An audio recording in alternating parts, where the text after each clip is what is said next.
project.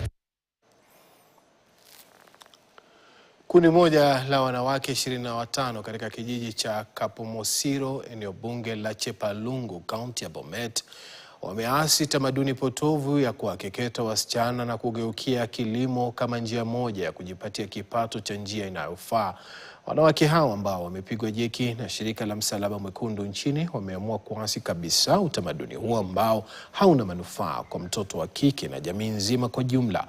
Hatua hiyo inadhihirisha mafanikio kwenye juhudi ambazo zinaendeshwa na serikali pamoja na mashirika mengine katika kukabiliana na ukeketaji nchini.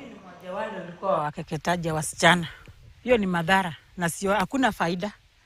Ndio mimi naambia msichana mwenye ananisikia asijaribu. Hii mradi tunafanya saa hii sasa si kama ile ya mbeleni. Mimi naona hii sasa ni at least ni afadhali kuliko ile ya mbeleni. Juu ile ya mbeleni tulikuwa tunapitia mangumu. Tumebadilisha mawazo yetu tukaenda sasa kwa shamba. Tangu siku hiyo sisi tumechanuka kabisa. Kwa sababu tunalima saa hii.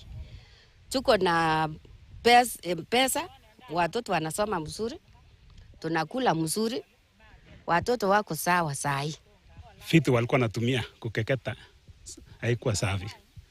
Alafu wengine walikuwa nashikwa na ugonjwa kama tetanus, wengine walikuwa na bleed, damu ilikuwa inamwagika, mpaka wengine wanapeleka hospitali, wengine walikuwa nakufa.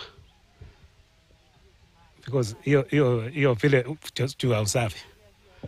Ile kitu nilikuwa naona because kukeketwa ilikuwa narudisha nini? Kitu ya kwanza masomo ilikuwa naisha. Msichana akikeketwa anangojea nini kuenda kutairiwa, kuolewa. Anatairi alafu anaenda kuolewa.